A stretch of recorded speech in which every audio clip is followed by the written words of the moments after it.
researchful day to you, our dear researcher learners. Yan, so we're back again dito sa ating episode for today. So for this day, we will start our researchful journey in practical research 2 sa lesson on understanding data and ways to systematically collect data. So again, I am your tutor Tina from Schools Division Office of Pangasinan 2 na kung saan nagsasabi na ang research ay live. So, let's begin now. So, last time, we have unlocked itong mga learning competencies na ito. So, una, choose appropriate quantitative research design and describe sampling procedure and the samples. And I believe that you already mastered itong competencies na to. So, let's proceed now kung ano nga ba ang i-unlock nating learning competencies ngayon. First, construct an instrument and establish its validity and reliability, and describe intervention. So, if you are going to take a test, what do you usually need in preparation to this? Ano nga ba ang una nating kinoconsider kapag tayo ay magte-take na ng test? Of course, ang ating unang-unang gagawin is to review. Yan, napakadaling sabihin pero madalas ang hirap gawin. Yan, so review. And with a certain tool or a certain material as our source o yung tinatawag nating reviewer, we will be able to come up with the plan. Plan on how? On how are we going to succeed doon sa ating test na ititake. So in here, if we're going to relate that to research, yung reviewer natin or the material, we mean here the research instrument. So ano nga ba yung research instrument na tinutukoy natin? So this is actually a basic tool researcher use to gather data for specific research problems. Yan. It's a tool wherein si researcher gagamitin niya to be able to collect or gather data. So it can be in a form of questionnaires. So here's an example. So a Likert scale that measures the attitude of students towards distance learning, wherein the items here corresponds to the questions na pwedeng isagot at i-rate as to strongly agree being the highest, agree, disagree, and strongly disagree being the lowest. As you can see, apat ang kanyang ginamit dito na ways ng pag-measure ng level. It's because kadalasan yung number 3, it's on the safe zone. So, ang mga participants natin, pipiliin yung 3 kasi nandun yung pinaka-safe, nasa gitna siya. So, para ma-erase natin yung notion na yon na nandun tayo nagpe-play safe tayo, pwedeng gumamit lang tayo ng 4. Yan, na measurements in our Likert scale. And we also have the performance tests. Yan. So, ito yung mga sample na performance testing process natin. As you can see, the source is there. Nandyan po ang source natin kung saan pwede natin ma-visit ito sa kanilang official na website. Nandyan yung identify the test environment, have to analyze the results, report, and retest. So, yung mga performances natin, yan, this is actually the steps. And we also have the interview. So, meron tayo dapat interview list or yung ating list ng mga questions na pwedeng itanong doon sa interview. And in conducting an interview, dapat may process 'yan. Hindi tayo pwedeng mag-interview kung halimbawang ayaw ng participants na magpa-interview pero pipilitin natin siya, it's a no-no in research. Yan. So, dapat meron tayong susunding protocol. Anonymity yan. So, kung ayaw nila, let's say for example, sa interview na ipakita yung face nila, if you're going to record that, it's their right. Hindi natin pwedeng ipilit ang gusto natin because they are the participants. And we also have what we call observation checklist. Pwede tayong gumamit ng may scores dito or pwede rin naman na i-check lang natin kung ito ba ay nakita natin a certain behavior or kung ano man yung factor na gusto nating i-observe. So here is an example. So may mga questions dyan, i-check natin or pwede nating bilugan yung score kung sa tingin natin kailangan ng rate doon sa mga observed natin na behaviors ng mga respondents natin. So still, it is nakadepende, it still depend on doon sa ating nature ng research. Okay, so it should have what we call yung tinatawag na good research instrument. So, ang research dapat may good research instrument. Hindi yung basta ka na lang pumipili kasi sa tingin mo applicable itong uri na ito na research instrument. So, dapat in coming up with a research instrument, gagawa ka ng process na kung saan ma-validate mo yung data. So, to be able to understand yung sinasabi ko, i-validate ang data, let's move forward and let's do it sa learning task number 1. So, characteristics of a good research instrument. So, let's put a check on the space before each number if the statement is correct and X naman if sa tingin natin incorrect siya. So, ready na ba kayo? Okay, let's start. A good research instrument is concise in length yet can elicit the needed data. Check kaya or X? Tignan nga natin kung tama ang inyong mga sagot. Check. It should be not that lengthy. Even na napakakonti ng data as long as it hit the target or yung ating set of objectives, pasok yan. So, kailangan marunong din tayo na maglagay ng mga data na kung saan it's very concise. Yan. Number 2, it is recommended to arrange it from the most complex to simplest. Check kaya ito or X?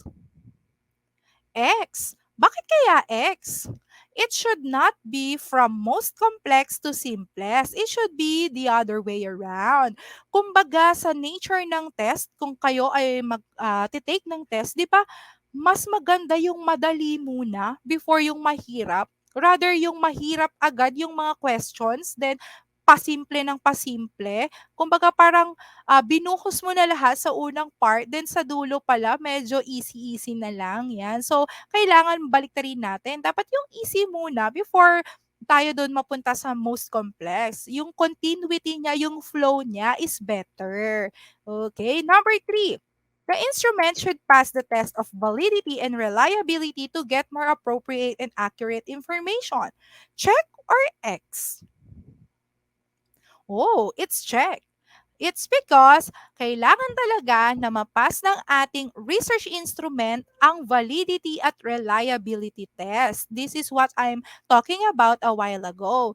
So ano ba yung validity and reliability? As we move to our lesson, masasagot natin yung tanong na yan. Number 4, before crafting the instruments, the researcher makes sure that the variable in research questions are not established. This will be an important basis for making items in the research instruments. Check kaya ito or X? Tignan nga natin kung tama ang inyong mga sagot. X. Bakit kaya?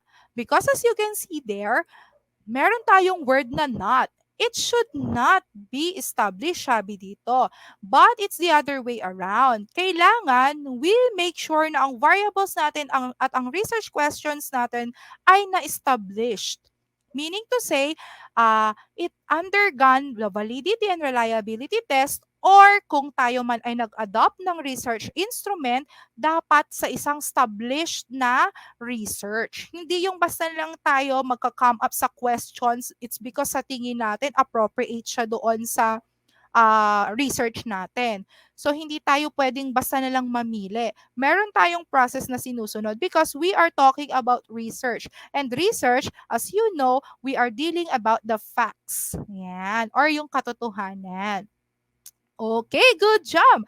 You have accomplished the task 1. So, bibigyan ko kayo ng badge as task 1 completer. Good job na naman po tayo dyan. So, now, what are now the ways in developing a research instrument? So, first, adopting an instrument. Yan. So, ano ba yung tinatawag nating adopting an instrument? Katulad na nabanggit ko kanina, pwede tayong mag-adopt ng yung mga ginamit na instrument kung similar ito sa research na kinakandak natin as long as it is already established. Yan.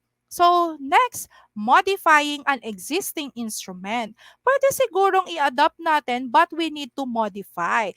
And number 3, making your own instrument. This is now yung you're going to make use of yung scratch na tinatawag natin. So, mag-start ka from una talaga up to the last question ng iyong research instrument. But if we're going to look at this, yan, number 2 and number 3 needs to have what we call validation. Kailangan ma-validate natin ito because sa number 2, you need to modify. May binago ka, may inalter ka. Sa pangatlo naman, totally na lahat ay new. Therefore, it should undergo yung tinatawag nating validation process. Yan. So, let's do now learning task 2 to be able to understand what validation is all about.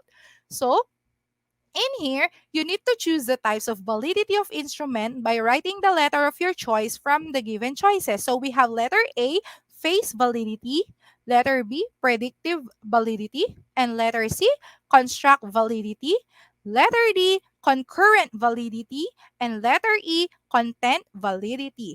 Ano kaya itong mga ito? So, umpisahan natin.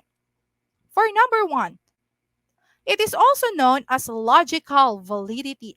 It calls for an initiative judgment of instruments as it appear. Yan. Ano kaya ito? Any idea kaya? Siguro makukuha nyo ito. Tignan nga natin. Oh, it's letter A, face validity. Bakit kaya? So sabi dito, as it appear, we are talking about the total appearance. 'Di ba?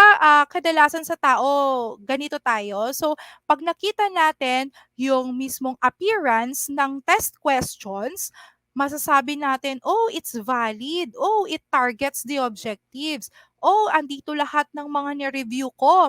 Oh, ito pala talaga lahat yung mga lumabas. Ito yung tamang-tama doon sa competencies na binigay ni teacher. Yan. So, from there, nagkaroon na tayo agad ng judgment, a logical judgment. Okay. So, number 2, it is done by checking the statements or questions or the contents if it elicits the needed information. Ano kaya sa mga ito yon? Tignan natin. Oh, it's letter E, content validity. What is content validity? Content validity actually refers to a kind of validity na kung saan tinitignan natin yung total na question, yung totality ng ating research questions. Pwedeng titignan natin yung grammar, kung may mga grammatical errors pa yan, or kung yung ating bang mga questions is appropriate doon sa research title natin, or kung yung research na or yung mga questions natin is nata-target pa niya yung tinatawag natin na mga problems or statement of the problems, then it is under content validity. Next, number 3. It refers to the validity of instruments as it corresponds to the theoretical construct of the study. It is concerning if a specific measure relates to other measures. Ano kaya ito? Tignan nga natin kung tama ang inyong mga sagot. Yan. It's letter C, construct validity. Ano ba yung ibig sabihin ng construct validity? So, construct validity, it corresponds to the theoretical construct of the study, meaning to say, we need to satisfy yung theories behind your research, which is actually stated in your theoretical framework. Yan. So, titignan natin, itong mga set of questions pa na ginawa natin, is nasasatisfy ba yung mga theories na binanggit natin dito? If so, therefore, it is under theoretical construct. Yan. Or construct validity na tinutukoy natin because we are talking about the theories. Yung mga theories na ginamit natin in our study. Ito ba ay nahihit niya talaga yung gustong ipalabas nitong title natin? Yan. Ganon yung sa construct validity. Next. A type of validity where the instrument can predict results like those similar tests already validated. Ano kayang uri ng validity ito? Tignan natin. It's letter D, concurrent validity.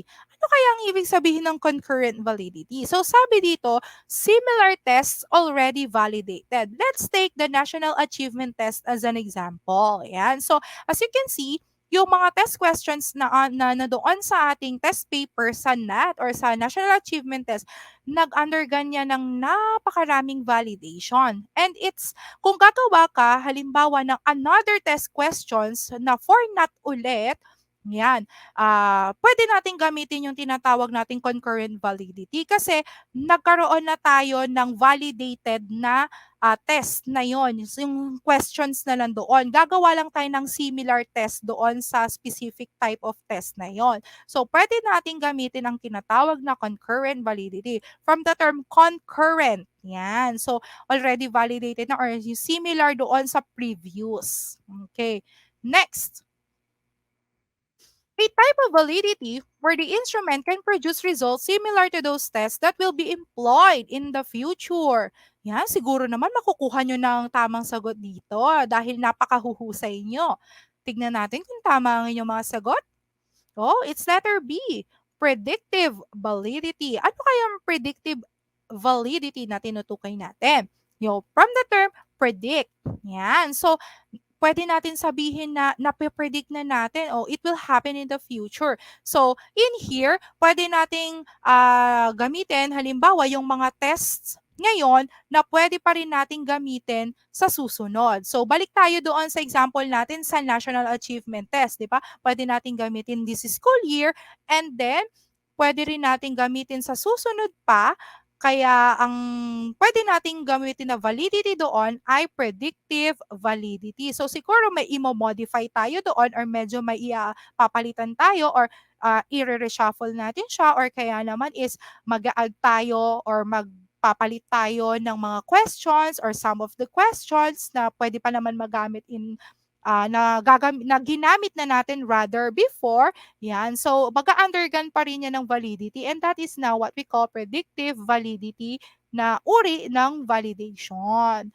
Okay, so good job na naman tayo. I believe nasagutan na naman ninyo lahat yan dahil kayo ay isang napakahusay na researchers. Yan. So, for that, I will give you tasks to complete our badge. Yan. Okay, so let's proceed now to reliability. So what is this? It refers to the consistency of the measures or results of the instruments. Reliability. So ano bang ibig sabihin yan? Kailangan consistent yung measures or yung result ng instruments natin para masabi nating reliable siya. So, it can be a test-retest reliability wherein giving the same test to the same group of respondents twice. Let's say for example, uh, nag-come up ka ng questions na kung saan you want to determine kung may effect ba itong i-integrate mo or i-represent mo na panibago or innovation. So, pwede kang gumamit ng same tests or same na questions na kung saan ipagko-compare mo lang yung before at yung after scores nila. Yan. So, that is test-retest reliability. Next, equivalent forms reliability. So it is established by administering two identical tests except for wordings to same group of respondents. So in here naman, the difference doon sa test-retest is that ito naman, yung wordings, magkakaiba yung pagko-construct or sabihin na natin, iniba lang niya yung the way na pagko-construct niya ng mga test questions. But yung test questions sa isa, yung sa before mo ibigay is somewhat similar ang thought doon sa isa pa. Ayan. So, doon sa same group ng respondents mo, ibibigay or i-administer mo yung test to determine kung may pagbabago ba doon sa before and after na pinalitan mo lang naman yung words or how you construct the questions but still the same answer or the same thought. Yan. To be able to be able to determine kung reliable ba yung test question mo na yon. And number three, internal consistency reliability. So in here, it determines how well the items measure the same construct. It is reasonable that when a respondent gets a high score in one item, he will also get one in similar items. What do I mean by this? So, kapag magbibigay tayo ng similar na test questions at nasagot, let's say for example, ni participant natin ng ganito, yung unang question, doon sa similar question, ine-expect mo na same pa rin yung idea niya. So, in that, makikita natin, oh, reliable pala itong test question na ito. Kasi, merong consistency. Yan. So, hindi nag-iba yung answer ng ating respondent kasi same thought lang naman yung gusto nating iparating dito sa question na to. Giving it a reliable na tinatawag nating status. Okay, so that is reliability. So you can actually visit ito or you can search on the internet itong split half coefficient, si Cronbach's alpha, we have the Richardson formula. Yan, pwede natin tong i-visit at i-search sa ating internet para mas maintindihan natin itong tinatawag nating reliability. Okay, so we have unlocked yung ating una, yung construct an instrument and establish its validity. So, looking forward tayo dito sa unlocking ng number 2 competency natin. So, from this photo, yan, so nakalagay po dyan kung saan ko po nakuha yung photo na yan. That's the website or the source. So, in this study, you need to determine the effects of special tutorial program to learners at risk of failing or yung LARF na tinutukoy natin. As you can see on the left part of the picture or the image, sama-sama sila. But doon sa kanan, na categorize siya into two groups. So we have the control group and we have the investigational group. Ano ba yung control group? So this is actually composed of participants who do not receive the experimental treatment. So in short, controlled sila.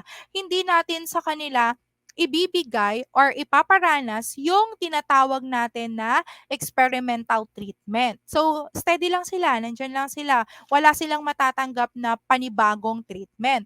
While si investigational group, so usually pala doon, halimbawa dito tayo sa topic natin, sila yung mga usual lang ang tutorial program na nare-receive.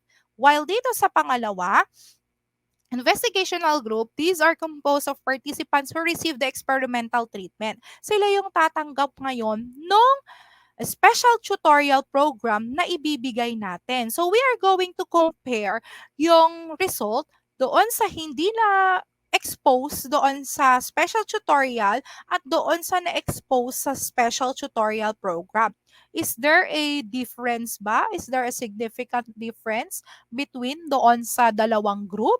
Yan. So, that is now yung tinatawag nating treatment or in research, we term to it as intervention. So, ano ba yung intervention na tinutukoy ulit natin? It pertains to what is going to happen to the subjects of the study. This decision covers who will receive the intervention and to what extent it will be applied to them. So commonly, ito ay ginagamit natin sa field ng medicine o kaya doon sa any related courses din na kung saan nire-require talaga yung experiments, yan, or experimental research design. Okay, so here now is the step or yung steps natin in describing the research intervention process. So first, you need to write the background information. Yan. So, as you go to doon sa background information natin, dapat ilalagay natin lahat. You need to check all na sa tingin mo kailangan doon sa iyong research. Wala ka dapat makakaligtaan. Number 2 is describe the differences and similarities between experimental and group. Dapat i-note mo din, may difference ba doon sa experimental at saka sa control group? Or wala naman. It's because every detail in experimental research design is very important. Yan. Kaya nga siya experimental. So, every small details, kailangan natin yan i-take note. Yan. So, number three, describe the procedures of the intervention. So, kailangan din nating i-describe paano ba yung processes na gagawin natin. To be able to understand kung ano yung intervention na binigay natin, dapat alam natin kung paano natin siya ibibigay. Hindi yung basta na lang natin siya binigay without a process. Then, explain the basis of procedures. Bakit? Bakit kailangan natin bigyan ng intervention? What's the use? Yan. So, you need to explain that. Yung basis mo doon sa procedures na yan. Okay. So, let's do now the learning task number 3 to be able to understand kung ano nga ba yung tinatawag nating intervention. So, in here, this actually is your take-home learning task. Yan. So, search for a sample research study.